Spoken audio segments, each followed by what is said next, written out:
So to start, let's start by introducing yourselves. Okay. I'm Ellen Stevenson. And I'm Feleccia Smith. And I understand that both of you are affiliated with the Community Remembrance Project. How did the Community Remembrance Project come into existence?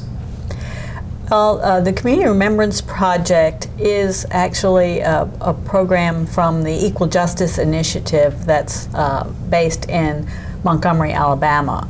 And they have the National Memorial for Peace and Justice and the Legacy Museum, and they are trying to engage communities across the United States that have a history of racial terror and lynching in their community. And they would like all of those communities to engage in this process. So in the spring of 2019, they came to Greenville and did a presentation about their program. At that time, Feleccia and I were participating in the Riley Institute's Diversity Leadership Initiative program, and we were in a team that was going to take on a project to work in that area. And we were so excited about the prospect of what EJI was doing that our group decided that we would take on the Community Remembrance Project and try to honor one of the victims of racial terror from Greenville County. I'll let you take it from there, Feleccia.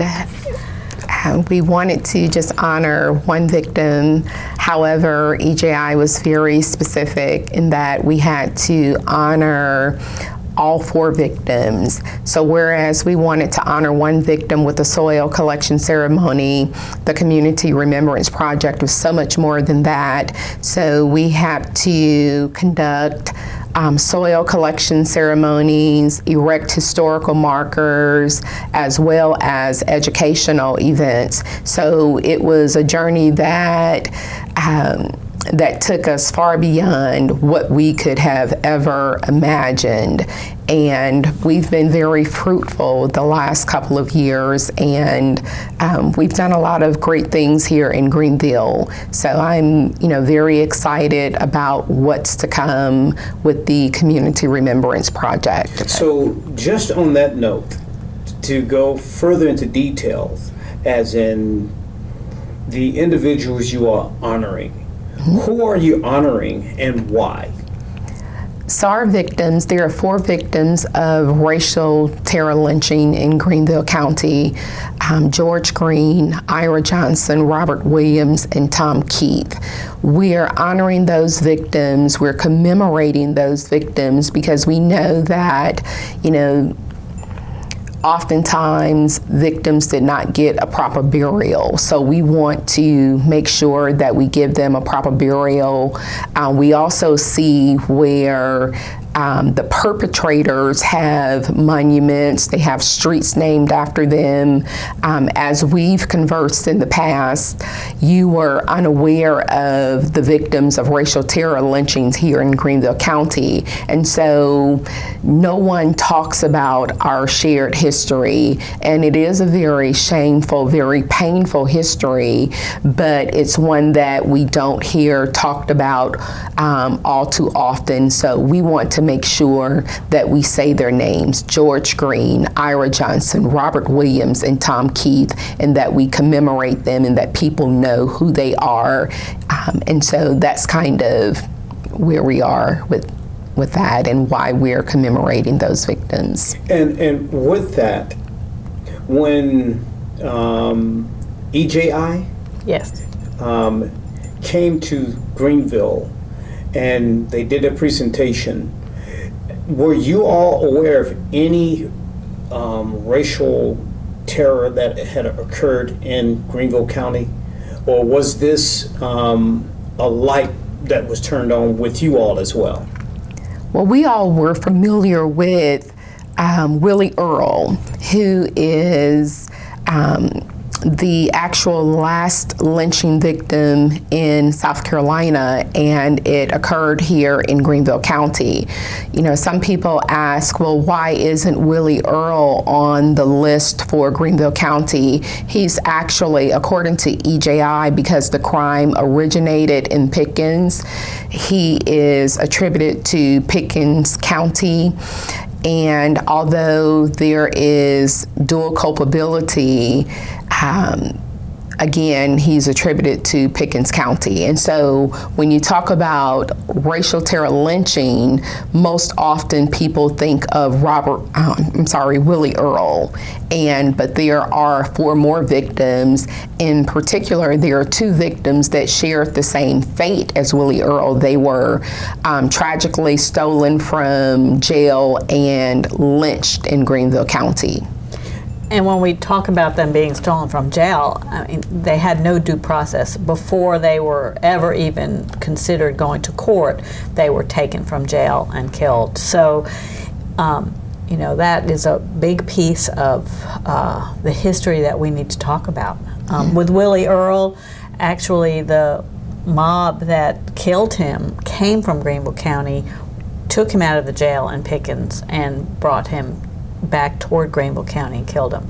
But there, you know, in the last, I don't know how many years ago, there was a Willie Earl commemorative project. So there were folks in Greenville that had worked to put up a historical marker about Willie Earl and commemorate his death. But the other victims were not well known. And they go back to the late 1800s all the way up to 1933. George Green was the last victim. So what you all have discovered, even up to this point, how, in considering it's a painful past for anybody, regardless of their race, and they learn about this, how have you learned that Greenville and the people and the residents of Greenville are dealing with learning about Greenville's past in those particular areas? Well, that's one of the reasons why we do the educational events, because a lot of people are unaware, and so our goal is to speak truth to power. And we recognize that before there can be any type of reconciliation, there must be a reckoning with the truth. And so we do the educational events to bring up the truth of our shared past, our shared history. And so far, the residents of Greenville County have been very welcoming. They've been very receptive of the information. Yes, it's painful, but it's something that we have to do, because we can't have a wound and then say that wound or pretend that it doesn't exist. So we have to name what it is: racism, injustice, and we do that through our educational events and through the soil collection ceremonies, and as well as erecting the historical marker that we did for Tom Keith. So I would say overall people have been receptive. We haven't received a lot of pushback. If we have, it's been very, very limited. And one of the things we're trying to do also in our educational programs is not just tell the story of what happened in the past, but relate it to what's going on currently. So we make it very much about how that history has influenced the present, and try to engage people in some conversation about it. The soil collection ceremony is that going home ceremony. That is where we symbolically take soil from the lynching site and place it into jars with the victim's name and the date of their death on it. One jar will be housed here in Greenville and we're going to have a permanent collection of those 4 jars at the Upcountry History Museum, so there will be ongoing education with that. And 1 jar goes back to the Equal Justice Initiative, to their Legacy Museum, where they have a wall of jars from victims all over the country. So there's different phases of education, and then we've only had 1 historical marker so far. We hope that early next year we'll be able to do the others, but those have 2 sides to the marker. Not all historical markers do, but one side tells the story of the victim and the other just has a story of lynching in America and the impact of it. So they're again, all 3 components have educational aspects to it, and we've had great response. We've had good attendance at our events, a lot of people being very thoughtful. I'm sure there are people that avoid the events, and there are some people that have found it very painful to relive that, and I think they hold back some. But we haven't had, we haven't had any protests or anything like that when we've had our events. Which, when you mentioned people coming to the event and other people being informed about the event, are there any survivors of the victims? And if so, what has been their response? So we have a research committee that not only research the victims but also the perpetrators, and we were able to locate 1 descendant of George Green and a couple of years ago, and we were able to engage with her through the George Green soil collection ceremony and the educational event. We have not found any other survivors or descendants of victims of racial terror. We found,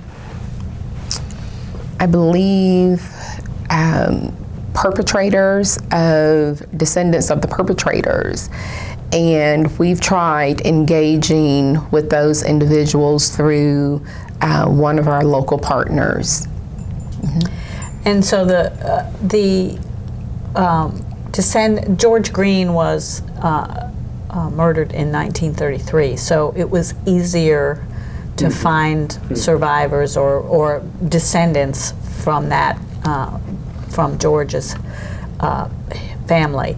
The person that was the survivor, she remembered as a child being told the story and the history from the family's perspective and how the family was impacted. So she was able to share those stories, and that is, you can hear her talk about that on videos that are on our website.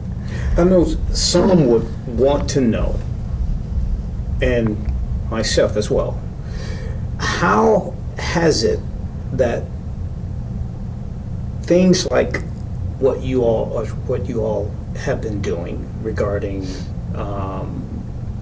honoring those that have been racially terrorized and murdered, and how has that been such a hidden, with the magnitude of what happened and so many people involved, how has, in your mind, that been a hidden secret so well here in Greenville? I think a lot of it has to do with when you think about racial terror lynching, the whole premise behind it is to terrorize people, to scare people.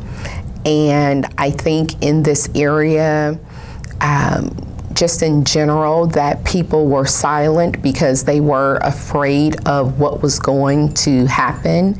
And then for some, it's just that they're so traumatic, they're so traumatized by it that, you know, they just vowed not to even talk about it.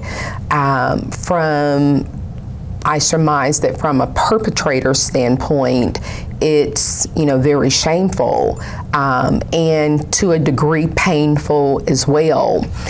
And so people just don't talk about it.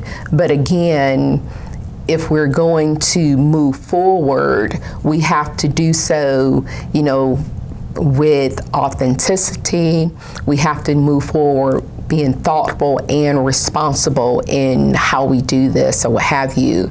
Otherwise, reconciliation cannot take place. But I think that it has remained hidden for so long is because people were fearful. People just, were traumatized, and we left it up to our educational system to give us or think that they're giving us our right history, but we know that the history that's being presented in our educational system is flawed. It has been whitewashed. It has been created to tell the story from white America's perspective. So that's why it's been hidden for so long. But I think that it's time for us to move forward, and it's time for us to tell the truth about our shared history, even though it's very painful. So tell us more about the Community Remembrance Project, as in, what do you see Community Project morphing, as in from the concept of when you all were presented the idea and it's like, oh, okay, this is something important, and what do you see it morphing to as far as what you've done so far? Well, our first goal is to complete the commemoration of all 4 of these victims, and we hope to have as we said, all of the soil collection and historical markers and educational programs about those specific people completed early next year. We've been doing this for a while. We will also at some point be able to bring a memorial to Greenville that will honor those 4 victims, that matches a memorial that's in Montgomery at the National Memorial for Peace and Justice. So anybody that's gone to see that will know what that memorial looks like, and we hope in 2023, 2024 that we'll be able to bring a monument like that to Greenville and have it someplace prominent. But we aren't going to stop there. So this whole idea of educating and engaging the community in understanding our history is something that we want to keep going. And we'll have a monument, we'll have an exhibit at the museum, we'll have historical markers around town. So we want to keep people engaged and know how to see those pieces of history. And we'll continue to have educational programs. This summer we've had 2 great collaborations, one with the Warehouse Theater and one with Glow Lyric Theater, where they were doing productions about history of racial terror, and we were able to join them and be part of panels to talk about it. So we hope to continue to engage with other partners and folks in the community that are working in this same area of justice. And exactly what that's going to look like, we don't know at this point, but we know we want to keep the work going. So for people to learn more about the Community Remembrance Project, is there a website that they can go to learn more about what you all do? Yes, the Remembrance Project, GVL at .com, I guess. Okay. Yes. And or just type in Community Remembrance Project Greenville and you'll find it. And there is a place there that folks can put in a request to be added to our mailing list. We do try to get announcements in the paper and other places, so that when we have an event coming up, people will find out about it. But the best way is to get onto our mailing list, and then they would be included in all of our announcements of upcoming events. Okay. Is there anything that hasn't been said that you want to add in educating people about what you do and the Community Remembrance Project? There is one thing that Ellen touched on earlier in terms of us looking at contemporary things and how the legacy of lynching still impacts our community today. So we see that with discriminatory housing policies. We see it with mass incarceration, police brutality. So we're not talking about things that happen, that only affect us, our past, but this legacy of lynching still impacts us in contemporary society, where we're seeing a disproportionate number of Black and brown people who are incarcerated, who are on death row and being executed, even though we only make up 12% of the population. So we're seeing gentrification of our neighborhoods. We're seeing where, Black mothers are dying at a higher rate than others because of limited access to health care. The money bail system, there's a different system if you're rich or if you're poor. Just our criminal justice system altogether, where we think about the hallmark of our criminal justice system is that you're innocent until proven guilty. Well, just as in the past with lynching, EJI, Brian Stevenson, said that lynching is essentially, or death row is essentially the descendant of lynching. And so where you have people who are still presumed guilty rather than presumed innocent. And so we still have those things that are happening. So I really wanted to touch on that, and because some people say, well, why are you bringing things up from the past? Well, it's important that we discuss the past because it helps us understand what's happening current day, because we can't heal the deep wounds of the present until we talk about what happened in the past. Now, I want to bring something up, and if this is something don't want to touch, it can not touch it, and I would edit it out. The idea, taking history and specifically using what you all are doing regarding history of racial terror right now, and it could be coined under cultural war, but right now there are segments of our society that are saying, and I'm going to use what you all are doing, that would say, well, we don't want our children being taught that, because it would have our children hating themselves. Without saying the word, you all know what I'm talking about. But then again, I just want to be transparent and not be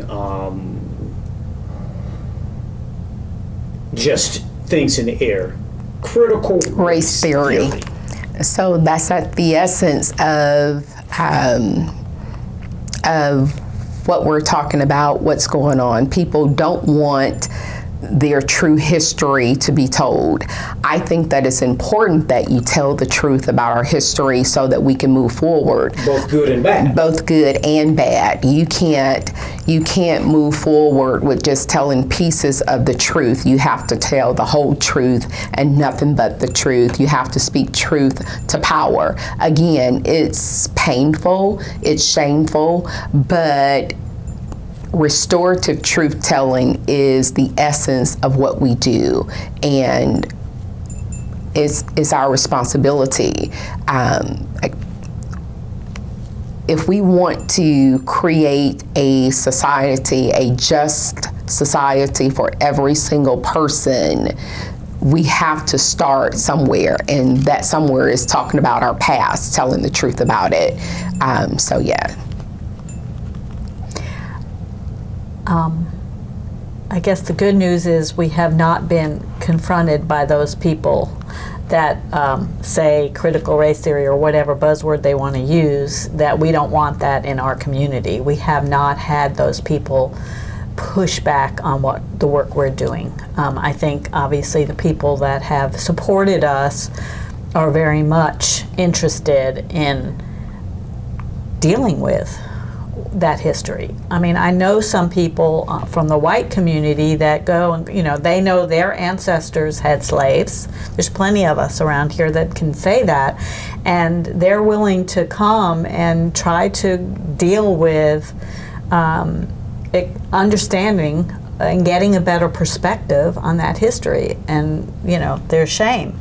And one way to sort of deal with that is to talk about it and to open up to it. So I the good news is we have not been, I know in our school board meetings there's been a lot of those kind of controversies going on, but they have not directly pushed back on what the work we're doing. So, and as you all are saying, and I think some of the key words that in what you all are doing and have said is restorative. And if people understand that, first of all, history is history when it's not tampered with. And that since it is, then as our nation have great things have come out of America and in America, but yet there's that part of history that is also painful for Americans. And with the good and the bad, we have to deal with it. And going back to what I said with restorative, I believe that if the people understood that this is an endeavor to be restorative for us all, right, in creating an equal society, it's not about blame. From my perspective, a horse is a horse, and I can't call it anything else. It is, and though someone else might not like that it is, it doesn't change the fact, and it has nothing to do with me. It's just it is. And so with the restorative perspective that what you all are doing and endeavoring to do, yes, it is painful, and as you said, for both sides. right. Anything further?